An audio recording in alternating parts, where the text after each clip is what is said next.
우리 주신 하나님의 말씀 마태복음 5장 1절에서 10절의 말씀입니다. 우리 다 같이 한 목소리로 봉독하겠습니다. 예수께서 무리를 보시고 산에 올라가 앉으시니 제자들이 나아온지라 입을 열어 가르쳐 이르시되 심령이 가난한 자는 복이 있나니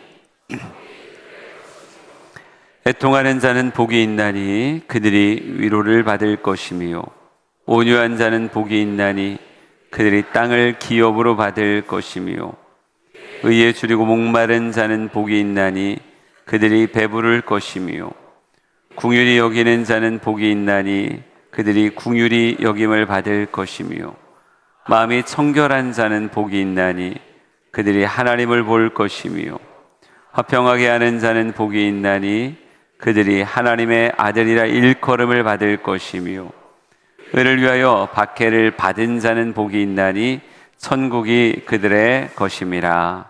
아멘.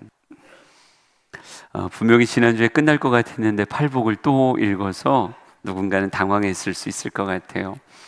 여러분에게는 성경은 늘 똑같은 책인가요? 성경은 물론 이 안에 쓰여진 내용은 똑같습니다. 똑같은데 저는 그렇게 생각해요. 성경은 나의 신앙의 깊이에 따라 나의 묵상에 따라 얼마든지 다른 색깔로 다른 내용으로 내 삶에 새겨질 수 있는 것이 성경이 아닐까 그렇게 생각합니다. 저 어렸을 때 우리 고등학교 때 책가방이 얼마나 무거웠어요. 도시락 2개씩 싸들고 학교 가던 그런 시절인데 책가방이 그렇게 무거웠어도 책가방 속에다가 성경 넣고 다녔던 그런 사람입니다. 왜 그랬냐면 그 당시 기독교 서클 활동도 했었고 여러 가지 것들이 있어서 성경 읽어야 되는 분량도 있어서 그냥 약간의 그런 것 같았어요. 너희들은 점심시간에 만화책 읽지 나는 가끔 성경도 읽어, 이런 거 좀 보여주고 싶었던. 항상 읽었던 건 당연히 아니죠. 어쩌다가 아이들 앞에 성경 펴고 짧은 시간에도 성경을 읽어보고 그렇게 신앙생활 했었던 기억이 있어요. 고등학교 때 은혜 받으면서 말씀이 내가 놓쳐서는 안 되는 것이구나 라고 생각하고 붙잡고 살긴 했는데요, 그때 읽었던 성경은 그냥 읽었었던 것 같아요. 내가 여기까지는 읽어야지, 내가 반드시 성경을 한번 끝까지 읽어봐야 되겠어 라고 하는 생각으로 읽기 위해 읽었던 성경이 그 시절의 성경이었던 것 같습니다. 그런데 지금은 분명히 같은 성경인데 전혀 다른 성경같이 느껴지는, 똑같은 내용인데 다르게 느껴지는 성경을 읽고 있는 것 같아요. 그렇죠. 어렸을 때 읽었던 성경과 지금 50이 넘어서 읽는 성경이 같은 느낌이라면 그건 뭔가 잘못된 것 같다는 생각을 해요. 하나님에 대한 이해가 달라질수록 하나님의 마음이 더욱 내 마음에 친밀하게 느껴지면서 새롭게 풀어지고 새롭게 보여지는 것들이 있거든요. 누가복음 24장 한번 볼래요? 24장 31절 32절 다 같이 한 목소리로 읽어봅니다. 시작. 그들의 눈이 밝아져 그인 줄 알아보더니 예수는 그들에게 보이지 아니하시는지라. 그들이 서로 말하되 길에서 우리에게 말씀하시고 우리에게 성경을 풀어주실 때 우리 속에서 마음이 뜨겁지 아니하더냐 하고. 아멘. 엠마오 마을로 가던 두 제자가요, 예수님이 성경을 풀어주셨다고 써 있어요. 성경을 풀어주셨을 때 가슴이 뜨거웠다라고 이렇게 말하고 있습니다. 그들에게 성경이 낯설지 않은 책임에도 불구하고 예수님을 통해서 그 성경에 대한 참된 의미를 풀어서 알게 되면 알게 될수록 그들의 가슴이 뜨거워졌다 이렇게 말하고 있는 거예요.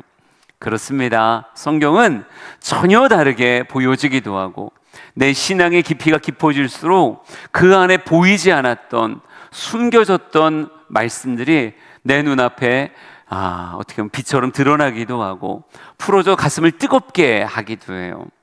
오늘은 여러분에게 팔복이라고 하는 것 안에서 요한 웨슬레가 보았던 팔복 이해를 좀 여러분에게 해드리려고 생각을 하고 있습니다. 요한 웨슬레는 영국의 목회자고요. 영국 전역을 번역시켰던 하나님이 쓰셨던 큰 은혜의 통로로 쓰였던 사람입니다. 그분의 신학과 그분의 목회에 대한 철학이 우리 감리교회의 정체성이 되어서 우리 교단을 이루는 시작이 되기도 했죠. 그런데 이 요한 웨슬레에게요, 팔복은 일반적으로 보는 시각과는 전혀 다른 모습으로 성경이 보여졌어요. 일반적으로 얘기하면 예수님께 몰려온 제자들에게 8가지의 복을 예수님 쭉 이야기해 주시고 그들에게 이게 하늘나라의 복이구나, 우리가 이 복을 사모하면서 신앙생활해야 되겠구나 라고 하는 의미로 다가오는 것이 당연히 보편적인 해석입니다. 그래요, 내 마음에 이런 복이 있길 원합니다, 알게 되고 기도하고 추구하게 되는 그런 모습으로 이 팔복을 배우는 것이 당연히 보편적인 느낌인데, 요한 웨슬레에게는요, 이 팔복이라고 하는 것이 이렇게 살아야지라고 하는 개념이기보다는요, 이렇게 살아지더라라고 하는 개념으로 이게 받아져요. 그러니까 천국 백성의 삶의 모습이 이런 모습이야. 하나님의 은혜가 우리를 지배하고 이끌고 가시면 하나하나의 모습이 내 안에서 이렇게 만들어지더라. 그러니까 내가 이렇게 하려고 막 애쓰면서 몸부림치면서 쫓아가는 느낌이 아니라 그냥 내가 주님과의 친밀함 가운데 살아오다 내 뒤를 돌아봤더니 내 삶에 이 발자국이 이미 그렇게 찍혀져 있는 거죠. 그 발자국이 내게 너무 아름다운 보석같이, 하나님의 복같이 보여지는 거예요. 심지어 요한 웨슬레에게는요, 이 팔복의 순서조차도 우연으로 보여지지 않았어요. 그냥 즉흥적으로 8가지의 복이 쭉 나열된 것이 아니라 이것을 성화의 순서로 보았습니다. 그러니까 예전에 신앙생활 하셨던 분들은 목사님들이 칭의, 중생, 성화, 영화 이런 알쏭달쏭한 이야기들로 설교를 참 많이 하셨어요. 그래서 그때는 칭의가 뭐야, 중생이 뭐야, 성화가 뭐야, 이거 외우고 이거 때로는 시험 보듯 쓰고 이랬었는데, 요즘 성도들에겐 이 언어 자체가 너무 딱딱해서 목사님들이 잘 사용하지는 않아요. 근데 성화라고 이야기하면 그냥 이렇게 해석할 수 있죠. 주님 닮아 거룩해지는 삶의 모습, 삶의 여정. 칭의 중생 받았다, 신앙생활을 시작하고 결단한 사람들이 주님 닮아가는 삶의 여정을 성화라고 이렇게 표현하는데, 요한 웨슬레는요, 이 팔복을 통해서 성화라는 그 실제적인 모습, 그리스도인으로 살아가는 모습이 이 단계로 만들어지는구나, 이 단계로 성화되어지는구나, 이렇게 해석할 수 있었어요. 그에겐 그렇게 풀어진 거고, 그렇게 아주 잘 박힌 목같이 그의 인생에 받아들여진 겁니다. 그래서 요한 웨슬레의 표준 설교나 웨슬리가 감리교 목회자들은 이런 설교를 이렇게 했으면 좋겠습니다라고 하는 그런 설교집이 있거든요. 그 중에 이 산상수훈 가운데 이 팔복이라고 하는 것을 하나하나 강해하며 쭉 아주 깊이 있게 다루는 것을 보게 되어집니다. 오늘 여러분에게 그 팔복 강해를 쭉 해드린다면 오늘 안 끝날 수 있기 때문에, 그리고 여러분 성서대학 들어오는 그런 느낌이 될 거예요. 그래서 좀 얕겠지만 그래도 요한 웨슬레의 눈에는 우리가 보고 있는 팔복이 성화의 순서로 또 이런 구원의 여정으로 느껴졌구나 같이 도전받으며, 나는 과연 어디까지 왔고 어디를 향해 걸어가야 되는지 내 신앙의 발자국과 좀 맞추어 볼 수 있는 그런 시간이 되었으면 좋겠습니다. 하나하나를 직접 성경을 읽어가면서 받아보도록 할게요. 마태복음 5장 3절로 출발해 보겠습니다. 5장 3절 시작. 심령이 가난한 자는 복이 있나니 천국이 그들의 것이미요. 아멘. 심령의 가난함이라고 써 있어요. 은혜가 내 삶에 밀려오고 하나님의 마음이 내 삶에 밀려왔을 때 제일 먼저 생겨지는 것을 심령의 가난함이라고 보았습니다. 왜 그랬을까요? 하나님의 은혜가 임한 사람은요, 죄라고 하는 것을 자각하게 돼요. 죄를 자각하면서 동시에 내가 내 힘으로 이룰 수 있었던 인생에서 나는 하나님이 필요하구나. 요 큰 전환이 벌어지게 되어집니다. 우리가 교회를 다니면서 내가 신앙생활을 해야 되겠다라고 하는 시작점에도 여러분 동일한 마음이 있어요. 내 힘, 내 능력으로 살 수 있다라고 몸에 힘이 빡 들어가 있는 사람이 신앙생활을 할 이유가 있을까요? 어떤 이들에겐 교회 다니는 사람이요, 인생의 나약함 때문에 그래. 스스로 자신의 인생 못 사니까 어딘가에 기대려고 하는 저들의 나약함이 교회 다니게 만드는 거야. 함부로 폄하하듯 말하는 사람들이 있어요.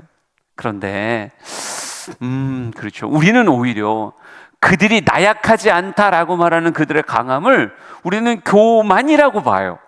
그게 교만이고, 은혜 가운데서 나를 제대로 인식한 사람은요, 내가 죄인이구나, 내가 무능하고 내가 나약한 사람이구나, 나에겐 주님이 필요하구나 라고 하는 것에서 신앙의 걸음을 떼기 시작합니다. 성경으로 찾아볼게요. 사도행전 2장입니다. 37절 38절 한번 같이 읽어보죠. 시작. 그들이 이 말을 듣고 마음에 찔려 베드로와 다른 사도들에게 물어 이르되, 형제들아, 우리가 어찌할꼬 하거늘. 베드로가 이르되, 너희가 회개하여 각각 예수 그리스도의 이름으로 세례를 받고 죄 사함을 받으라. 그리하면 성령의 선물을 받으리니. 아멘. 여러분이 읽었던 성경에 그들이라고 써 있는데, 그들은요, 우리같이 집회의 자리를 사모해서 나온 사람이 아니에요. 그냥 길을 걸어가던 사람이었어요. 길을 걸어가던 그들에게 성령 충만 받은 베드로와 사도들이 거리로 뛰쳐나와서 막 손을 휘저으며 사람들의 관심을 이끌고 말하는 거죠. 내 말을 들으시오라고 말하더니 무엇을 말하기 시작해요? 예수의 복음에 십자가의 사랑을 쭉 이야기하기 시작합니다. 그들은 이전까지는 느끼지 못했던 하나의 감정을 우연히 벌어진 설교의 자리에서 느끼게 되어져요. 여러분, 그때 그들의 신앙의 첫걸음이 되었던 마음의 가난함을 방금 읽었던 성경에 뭐라고 써 있냐면 이렇게 써 있었습니다. 그들이 듣고 베드로와 다른 사도들에게 묻습니다. 이렇게 말해요. 형제들아, 우리가 어찌할꼬, 이거요. 우리가 어찌할꼬. 요게 심령의 가난함이에요.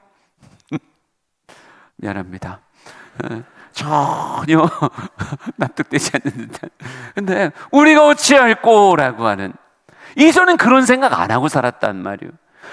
이전에는 이런 갈급함, 이런 목마름 느끼지 않았었어요. 그러나 어느 순간 은혜에 노출되고 하나님의 빛이 둘로 비추며 내가 내 모습을 자각했을 때 그들은 삶의 가난함을 느끼듯 우리가 어찌할꼬 라고 느끼기 시작하죠. 요한 웨슬레는 이것을 신앙의 첫 걸음이다 이렇게 말하고 있습니다. 이 걸음이 그 다음의 걸음으로 이어지게 되어져요. 마태복음 5장 4절 4절을 읽습니다. 시작. 애통하는 자는 복이 있나니 그들이 위로를 받을 것이미요. 아멘. 마음의 가난함의 시작이 나에 대한 진실한 자각, 특별히 죄에 대한 자각이라고 말씀을 드렸어요.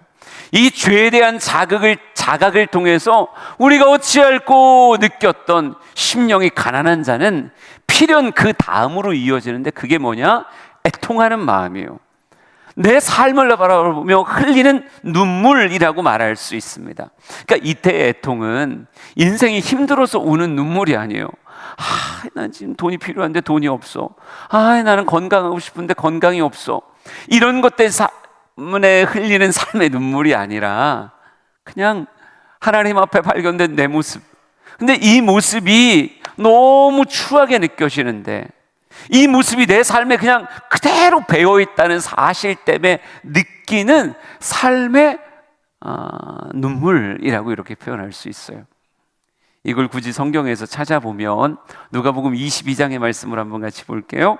61절 62절에 베드로의 통곡의 모습이 나옵니다. 시작. 주께서 돌이켜 베드로를 보시니 베드로가 주의 말씀 곧 오늘 닭 울기 전에 내가 3번 나를 부인하리라 하심이 생각나서 밖에 나가서 심히 통곡하니라. 아멘. 아멘. 밖에 나가서 심히 통곡했다라고 하는 베드로의 눈물이 내 삶의 부끄러움을 발견한 자로서 말씀에 비추었을 때 내가 이것밖에 안 되는 사람이구나.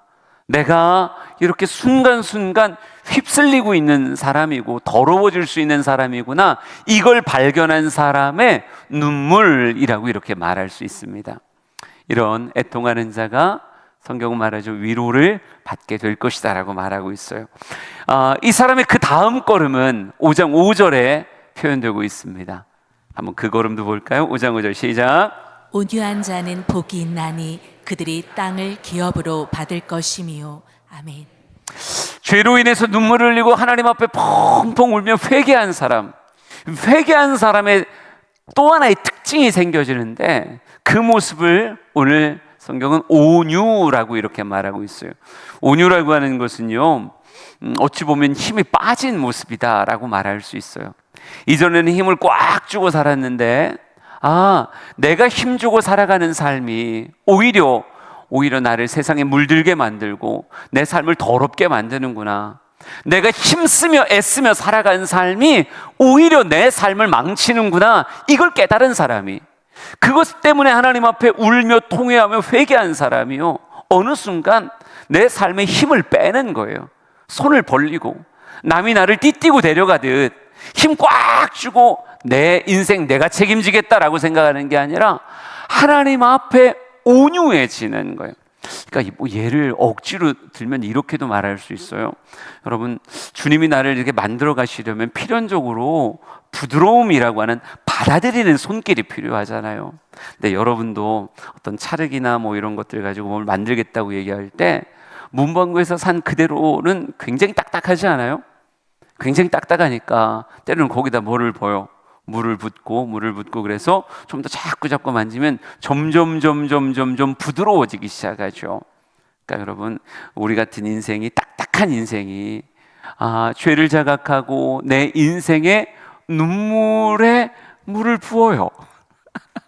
눈물에 물을 부어 눈물에 젖어들고 어느 순간 그것이 내 삶의 부드러움이라고 하는 주님의 손길, 나를 빚으신 토기장의 손길을 그대로 받아들일 수 있을 만큼의 그런 온유함의 모습이 내 안에 필연적으로 회개한 자들의 삶에서 만들어지게 되어지는 거예요. 그래서 이 온유함은 더 이상 나의 나됨을 주장하는 것이 아니라 주님의 뜻이 내 삶에 이루어지기를 원하며 그것을 수용하고 받아들이려는 삶의 태도로 나아가게 되어 있습니다. 마태복음 26장에 예수님의 기도의 장면을 하나 볼게요. 39절 말씀입니다. 같이 읽어요. 시작. 조금 나아가사 얼굴을 땅에 대시고 엎드려 기도하여 이르시되 내 아버지여, 만일 할만하시거든 이 잔을 내게서 지나가게 하옵소서. 그러나 나의 원대로 마시옵고 아버지의 원대로 하옵소서 하시고. 아멘. 나의 원의 아주 딱딱해지고 강해진 모습이 아니라 이게 풀어져 버려서 나의 원대로 마시고 아버지의 원대로 되길 원합니다 라고 하는 그런 삶의 부드러움을 온유라고 이렇게 말할 수 있어요.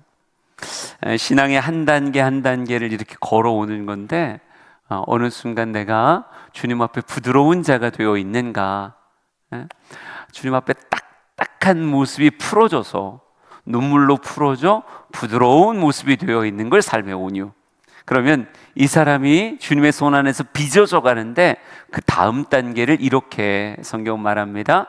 5장 6절 이것도 한번 읽어볼까요? 시작. 의에 줄이고 목마른 자는 복이 있나니 그들이 배부를 것이며. 아멘. 의에 줄이고 목마른 자 이렇게 말하고 있어요. 이것은 하나님께 어찌 보면 쓰임 받길 원하는 인생의 모습으로의 변화를 이야기할 수 있습니다. 이전엔 내가 만들어가는 내 인생이 그렇게 중요했는데 어느 순간 내 삶에 힘이 빠지더니 주님께 철저히 의존되어질 뿐 아니라 주님의 쓰여짐에 대한 갈망이 생기기 시작하는 거예요. 진짜 하나님이 날 사용하시길 원하는 그런 마음, 하나님의 쓰심에 하나님 언제든지 나를 쓰세요라고 하는 그런 갈망의 마음으로 그 안에 꽉 채워지는 거예요. 그러니까 이전에는 사람들의 기쁨을 내가 추구하고 살았다면 내가 느끼는 기쁨, 나를 바라보는 또 다른 사람들의 기쁨, 이것이 내 인생을 이끌어가는 힘이었다면 어느 순간 그게 바뀌어서 의에 줄이고 목마른 사람같이 하나님의 뜻, 그분의 뜻이 내 삶에 이루어지길 원하고 그분의 뜻대로 내가 빚어지길 원하는 그것을 기뻐하는 그런 모습. 갈라디아서 1장 10절로 같이 봅시다. 성경으로 확인해 보세요. 시작. 이제 내가 사람들에게 좋게 하랴 하나님께 좋게 하랴 사람들에게 기쁨을 구하랴 내가 지금까지 사람들의 기쁨을 구하였다면 그리스도의 종이 아니니라. 아멘. 내가 사람에게 좋게 하랴 하나님께 좋게 하랴. 내가 사람의 기쁨을 구하랴? 아니, 내가 사람의 기쁨을 구하는 사람이라면 그리스도의 종이 아니다 라고 말하며 철저하게 무엇을 원하는 거예요? 하나님께 쓰임받기를 원하는 거예요. 그리고 그 걸음에 대해서 사모함으로 쫓아가는 거죠. 그러니까 이 사람의 신앙생활, 하나님이 이끄시는 삶을 쫓아가는 그 모습은 그냥 신음소리 내는 한 걸음 한 걸음이 아닌 거예요. 그렇게 살아야 된다, 이게 무거운 짐같이 내 삶을 이끌어가는 게 아니라, 그러니까 제가 찬송가를 기본적으로 좋아하긴 하는데 그 중에 잘 안 부르는 찬양이 있어요. 그걸 이해를 못해서가 아니라 그냥 표현이 살짝 누군가에게 오해를 일으키지 않을까 하는 생각이 들어서 이런 찬양이 있어요. 내 주를 가까이 하게 함은 십자가 짐 같은 고생이라. 이거 아세요? 그게 싫어요.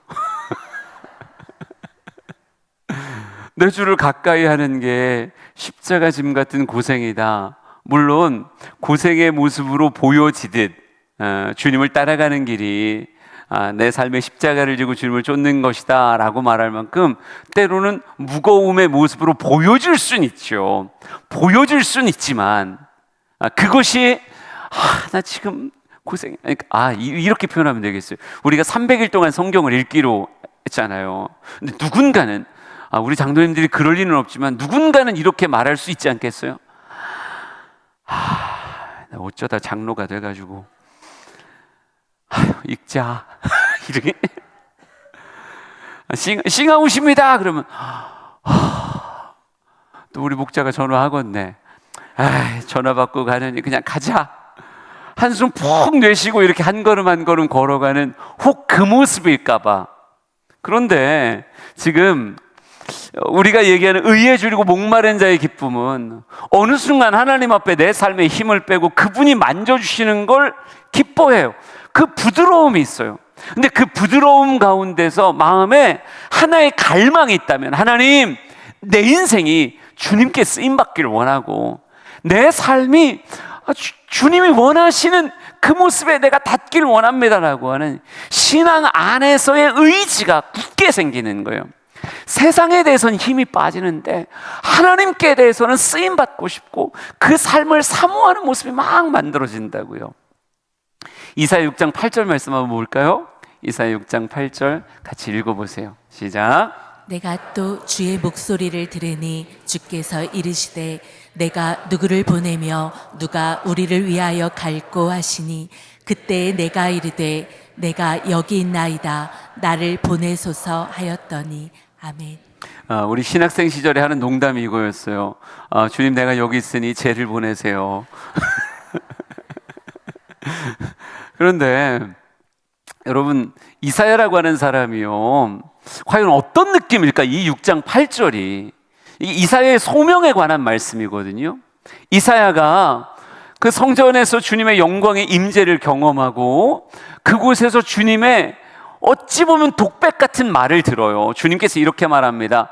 내가 누구를 보내며 누가 우리를 위해서 가겠는가 하는 이 음성을 들어요.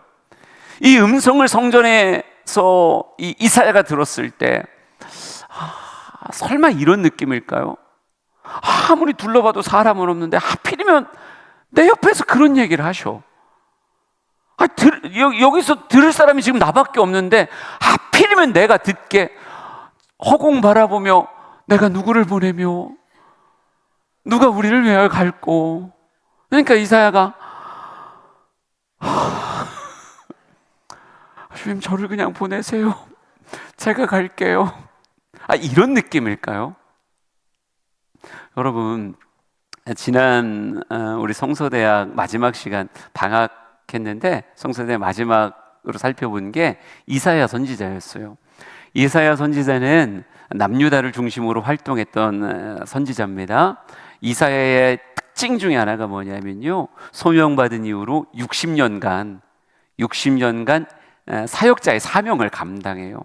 그런데 하나님께서 이사야의 삶을 아주 호되게 다루셨어요. 때로는 벌거벗고 3년을 다녀야 됐을 만큼, 그의 자녀들의 이름까지도, 그의 가족까지도 다 주님께 헌신할 만큼 굉장히 길고 센 헌신을 감당했던 게 이사야라고 하는 선지자였습니다. 근데 과연 여러분, 억지로 시키는 걸음으로 여러분 60년 갈 수 있겠어요? 제가 이 시간 그 성서대학이 끝나고 난 다음에 성도들의 고백을 문자로 받는데 참 많은 분들이 이렇게 이야기하더라고요. 하나님 앞에 헌신을 고백하고 난 다음에 60년을 변함없이 쓰임받는 그 올곧음, 그 한결같음의 모습에 은혜를 받는다고. 여러분, 긴 시간의 헌신은요, 억지로 할 수 있는 게 아니에요. 기쁨으로 하는 거예요. 그 기쁨이 없이는 긴 헌신을 감당할 수가 없어요. 제가 가끔 외부 사역 나가면 이렇게 뭐 부흥회를 하고 뭐 지방 집회를 하게 되면 사람들이요, 가끔 우리 장로님들 눈빛 안에 그런 게 있어요. 어서 젊은 사람 데리고 왔네, 뭐 이런 느낌이 있어요. 언제 어른이 되나 잘 모르겠는데 아직도 젊게 보고, 내가 그래서 늘 하는 얘기 중에 머리에 속지 마라 염색이다, 머리에 속지 마라 염색이다 그러는데, 하여간 되게 사람이 되게 젊은 사람 데리고 왔네. 야, 좀 지방 집회면 좀 무게가 있는 사람 데려와야 되는 거 아니야? 뭐 이런 느낌이 살짝 있어요. 근데 그런 느낌에 제가 강단에 섰을 때 그런 느낌을 한순간에 뒤집는 저만의 나름의 치트키가 있습니다. 그게 뭔지 아세요? 이거예요. 저 한 교회에서 26년째 담임 목회하고 있습니다. 한 교회에서 26년째 담임 목회하고 있습니다 라고 말하면 장로님들의 눈빛이, 목사님들의 눈빛이 싹싹 달라져요. 한 교회에서 26년 동안 쭉 담임하면서 목회를 이어오고 있다, 그것도 성장하는 목회를 하고 있다, 이게 절대 쉬운 게 아니거든요. 이렇게 말하면 잘난 척이 되고 교만함이 되고 뭐 다 이해는 하는데, 여러분 한숨 내쉬면서 그냥 절 보내세요, 이걸로 60년 못 한다고요. 어느 순간 하나님의 영광의 임재를 경험하고 하나님 앞에 쓰임 받는다는 것이 내 삶의 기쁨이구나 라고 하는 것을 고백하며, 의에 줄이고 목마른 사람은 어떻게 살아가는 거예요? 하나님, 저를 써주시는 게 기쁨입니다. 하나님 일에 대한 갈망, 단단한 소망이 생겨지는 거예요. 이런 사람을 하나님께서 계속 이끌어 가십니다. 어떻게 가나 보세요. 5장 7절로 가겠습니다. 5장 7절, 마태복음 5장 7절입니다. 시작. 긍휼히 여기는 자는 복이 있나니 그들이 긍휼히 여김을 받을 것이미요. 아멘.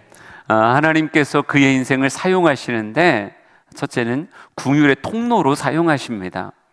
모든 사람은 다 이기적이에요. 그런데 은혜가 감싸고 은혜가 빚어가는 인생은요, 힘 꽉 주고 살았던 그의 손을 펼치게 만들며 수많은 사람들 향해 받은 은혜가 흘러가게 만드는, 저수지가 아니라 강물같이 내가 받은 은혜가 누군가에게 흘러가게 만드는 그런 삶을 살게 되어집니다.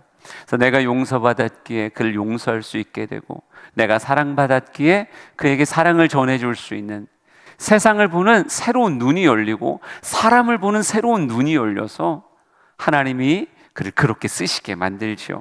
누가복음 19장 8절 말씀 한번 같이 볼까요?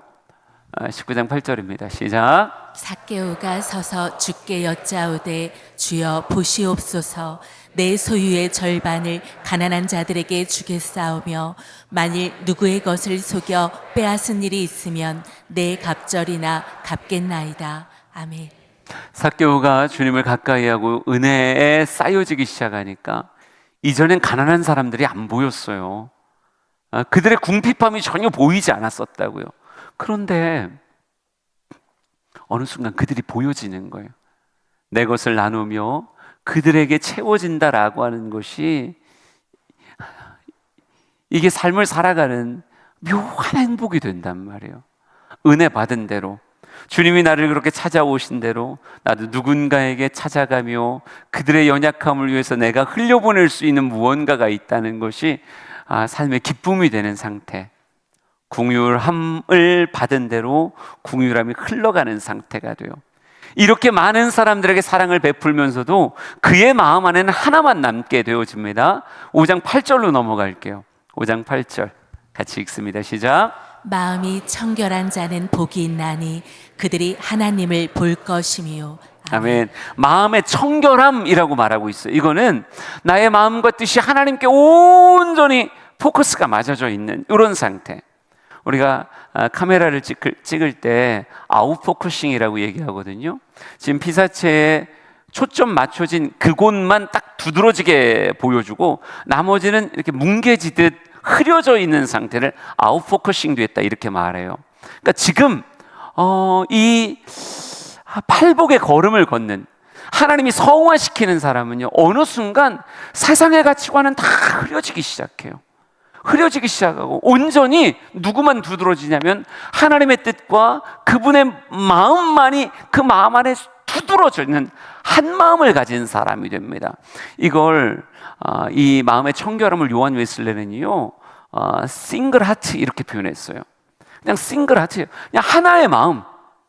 누군가가 어떻게 반응할까 어떤 계산의 모습이 깔려져 있는 것이 아니라 그의 마음의 본질의 시작점, 이 모든 일들을 가능하게 하는 것에는 그냥 하나님 한 분의 모습이 그 마음 안에 딱 하고 배겨져 있는 거예요.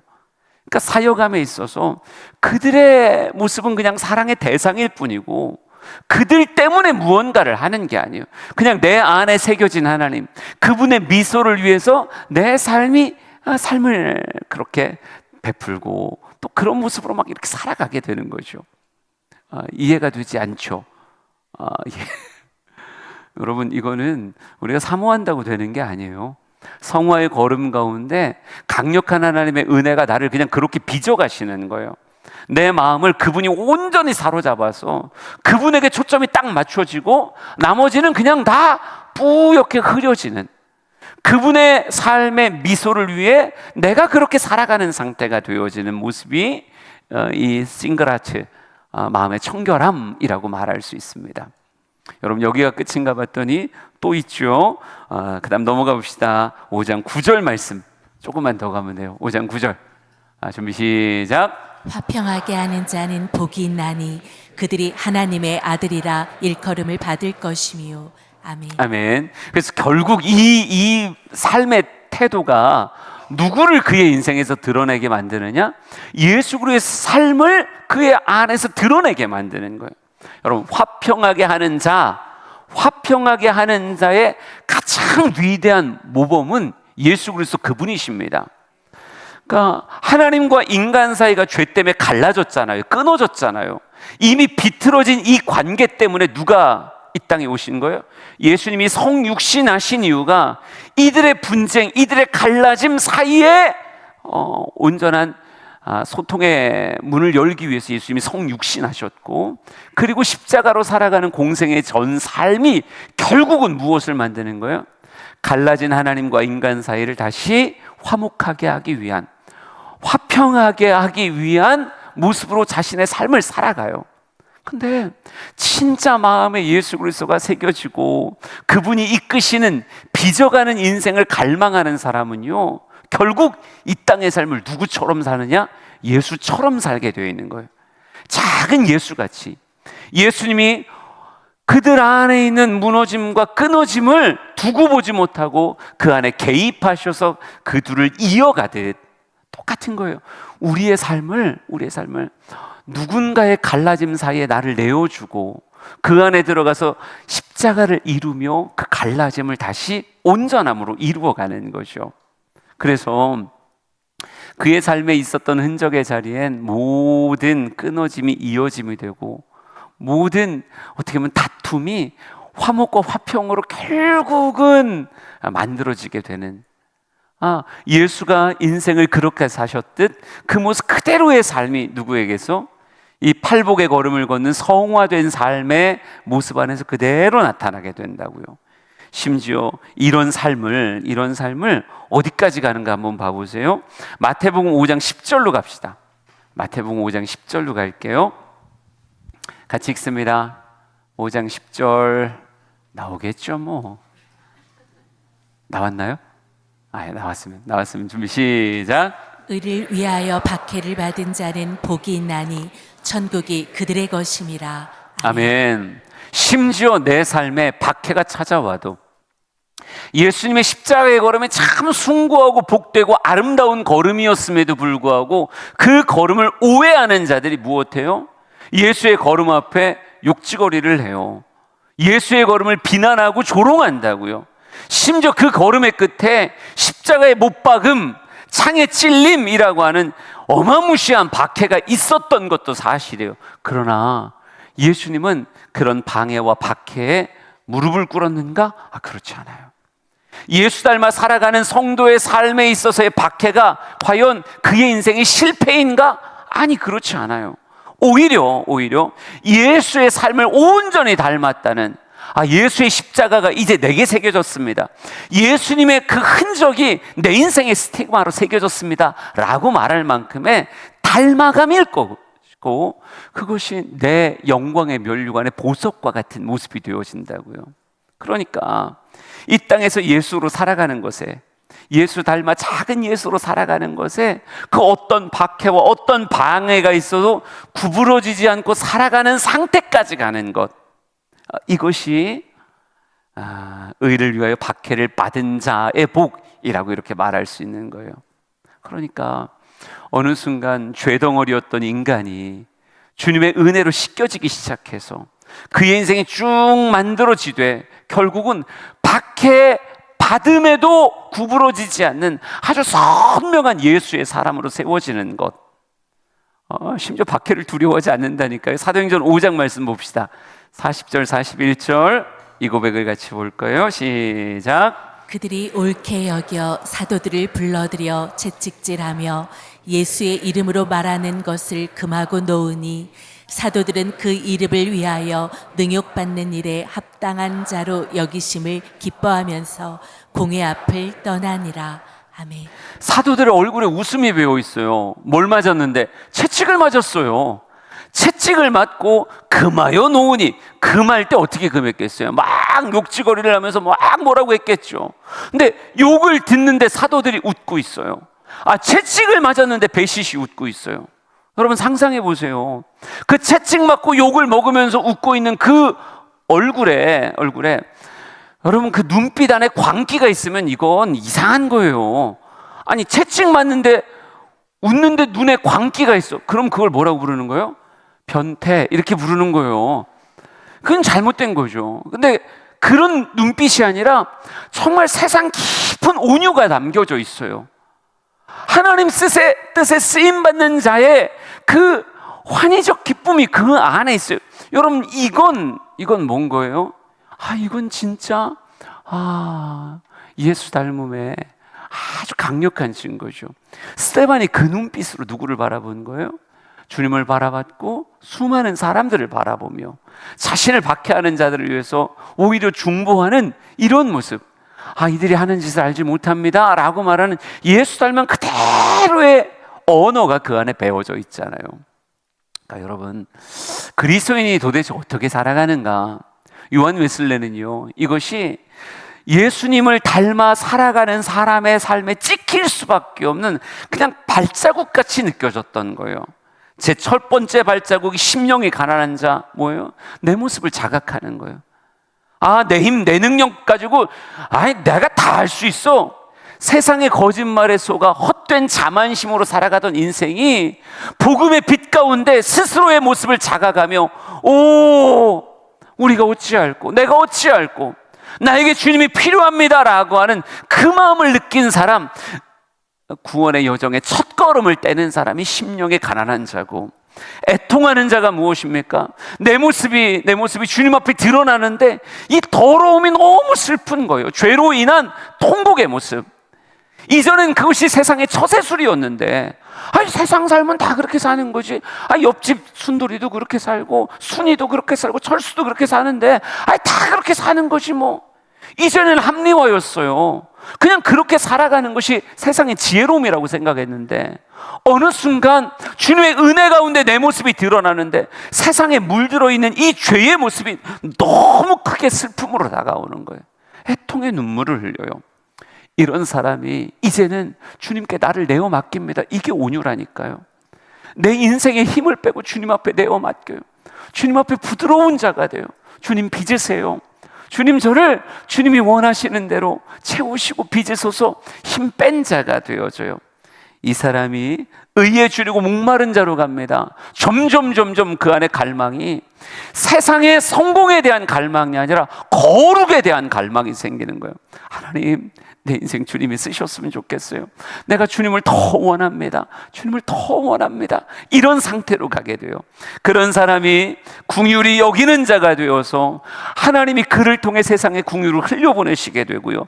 마음이 청결한 자가 되어 온전히 하나님을 가슴에 담은 자로 내적 성화가 이루어지게 되어져요. 그런 삶을 통해서 하나님은 이 세상에 진정한 빛과 소금으로 화평하게 하는 자로서 그의 삶을 마음껏 그의 삶의 자리에서 쓰시기 시작합니다. 가정에서 화평하게 하는 자로, 직장에서 화평하게 하는 자로, 사회 곳곳에 빛과 소금으로 등경 위에 올려놓은 빛과 같이 하나님이 예수 닮은 작은 예수들을 막 사용하기 시작해요. 여러분, 그 걸음을 걷는 걸음 안에 때로는 칭찬이 있겠죠. 하지만 어떨 땐 핍박이 있어요. 때로는 사람의 박수 소리가 있겠지만 어떨 땐 세상의 욕지거리가 들리기도 한다고요. 그러나 구부러짐 없이 마음에 품은 예수 그 모습 그대로를 내 삶에 바라보며 쭉 따라가는 올곧은 걸음의 삶을 살아가게 된다고요. 예수 믿는 자가 그 발자국을 삶에 찍고 살아가는구나. 이게 요한 웨슬레에게는 눈에 확하니 들어온 거예요. 여러분은 어디까지 걷고 계신 것 같습니까? 나는 주님이 필요해요. 그 첫 걸음을 뗀 건 내가 알겠는데 그 뒤로 어느 걸음까지 오고 계세요? 저는 우리 사랑하는 성도들이 팔복의 걸음을 가지고 내 인생을 돌아봤으면 좋겠고, 그 돌아봄 가운데서 내가 어디까지 갔구나, 내가 어디를 향해 가야 되는구나. 여러분의 성화가, 주님 닮아감이 여러분의 삶에 아름답게 배워질 수 있었으면 좋겠습니다. 우리가 이 땅의 삶을 살아가는 이유는요, 오직 그 걸음을 걷기 위해서예요. 나중에 삶을 이렇게 돌아봤을 때 내 발자국이 반짝반짝 보석같이 빛나며, 하나님, 제가 주님 만나고 복의 길을 걸었습니다. 내 모든 삶이 주의 복입니다. 이렇게 말할 수 있기를 바랍니다. 우리 부르신 곳에서라고 하는 찬양 부르며 주님 앞에 나아갈게요. 따스한 성령님, 따스한 성령님,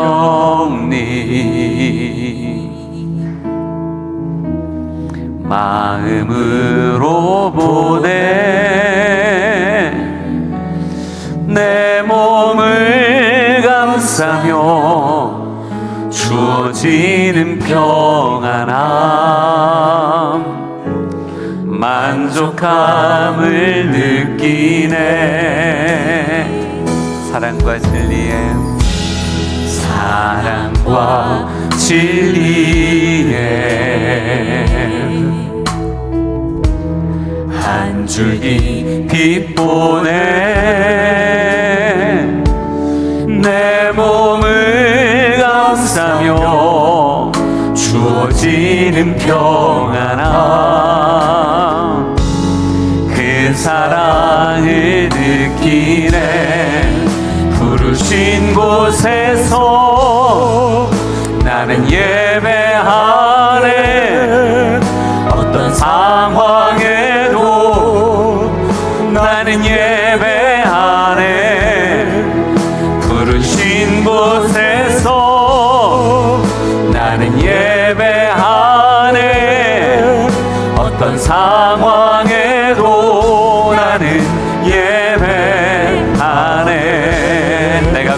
때 길이 되고 내가 걸어갈 때 길이 되고 살아갈 때 삶이 되는 그곳에서 예배하네. 내가 걸어갈 때 길이 되고 살아갈 때 삶이 되는 그곳에서 예배하네. 부르신 곳에서 난 예배하네. 어떤 상황에도 나는 예배하네. 부르신 곳에서 나는 예배하네.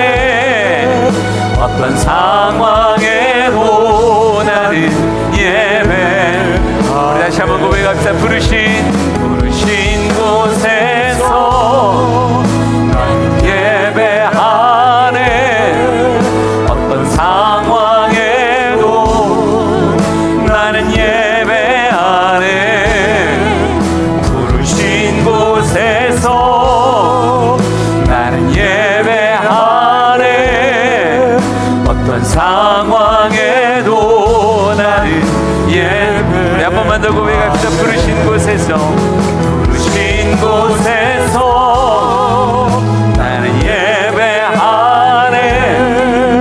어떤 상황에도 나는 예배하네. 부르신 곳에서 나는 예배하네. 어떤 상황에도 나는 예배하네. 여러분, 팔복의 걸음은 내가 힘을 내서 그 걸음을 걸어야지 그렇게 해서 만들어지는 발자국이 아닙니다. 그냥 나는 주님과의 친밀함을 누릴 뿐이에요. 예배를 통해 주님과의 친밀함을 누릴 뿐인데 그분이 내 삶을 그렇게 살아가게 만드시는 거예요. 은혜가 여러분의 삶을 그렇게 빚어가는 겁니다. 우리 사랑하는 모든 성도가 한 걸음 한 걸음 여러분의 삶의 발자국을 주님이 빚어가셨으면 좋겠고요, 그렇게 쓰임받는 존귀한 인생 되기를 원합니다. 우리 주여 한번 부르시며 같이 기도합시다. 주여, 하나님, 우리의 삶이 주님 앞에 가까이 가기를 원합니다. 더 가까이 주님 앞에 서기를 원합니다. 하나님, 우리의 인생이 하나님 앞에 쓰임받기를 원합니다. 한 걸음 한 걸음 살아가기를 원합니다. 하나님, 우리의 인생을 빚어주시옵소서. 내가 힘주고 살아가는 삶이 아니라 그렇게 사라지는 삶, 은혜가 나를 이끌어 그렇게 빚어가는 귀한 인생 되게 하여 주시옵소서. 오 성령여 임하소서. 오 성령여 채우시옵소서. 하나님의 은혜와 은총의 역사가 내 삶에 가져가게 하시고 믿음으로 주님 앞에 나아갈 수 있는 그리고 아름다운 걸음 되게 하고 성령여 임하시고 성령여 내 인생 어떤 가장 두려움으로 살아가는 은혜의 인생 되게 하고 하나님, 내 삶에 주님 담기를 원합니다. 주님을 의지하기를 원합니다. 주와 함께 서기를 원합니다. 하나님, 오직 주님이 손잡아 이끄시는 아버지 그 걸음을 내가 걷기를 원합니다. 한 걸음 한 걸음 그렇게 만들어지길 원하고 쓰여지길 원하오니 아버지요, 내 인생 그렇게 살아가게 하여 주시옵소서. 끝까지 거룩과 믿음을 지키는 자가 되게 하시옵소서. 하나님의 사역에 그대로 쓰임받는 작은 예수로 살아가는 우리의 삶 되길 원하오니 완전한 사랑의 모습이 우리 안에 이루어지게 하여 주시옵소서. 오 성령여, 우리의 삶을 붙잡아 주시옵소서.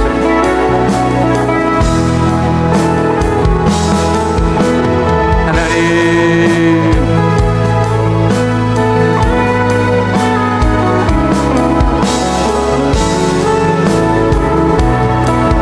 부르신 곳에서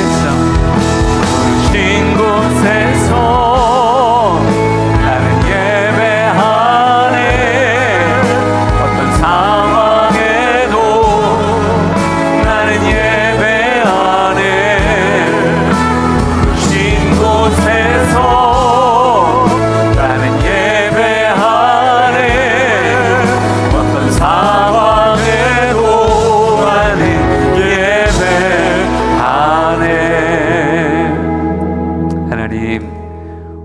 주양의 발자국이 팔복이길 원합니다. 주님 만난 이후로 한 걸음 한 걸음 찍혀지는 발자국이 온전히 팔복의 모습을 묘사하게 하여 주시고, 그것이 내 삶의 영광의 면류관에 새겨지는 보석 같게 하여 주시옵소서. 우리 주양의 모든 성도들의 걸음을 칭찬하여 주시고, 잘하고 있다고, 아름답다고 말씀해 주시며, 같이 주님과 이인 삼각하듯 함께 걷는 우리네 삶이 되게 하옵소서. 주양의 모든 성도를 주님의 손에 내어 맡깁니다. 받아주시고 이끄시고 채우시옵소서. 이제는 예수 그리스도의 은혜와 하나님 아버지 크신 사랑하심과 성령님의 감화 감동하심이 주 앞에 서 있는 팔복을 누리는 주양의 모든 성도들 머리 위에 영원토록 함께 하시길 간절히 축원하옵나이다. 아멘.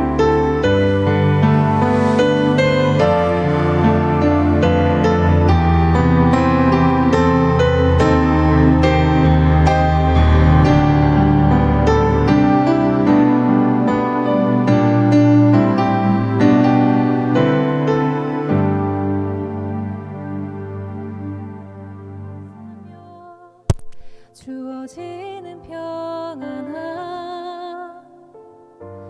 만족함을 느끼네.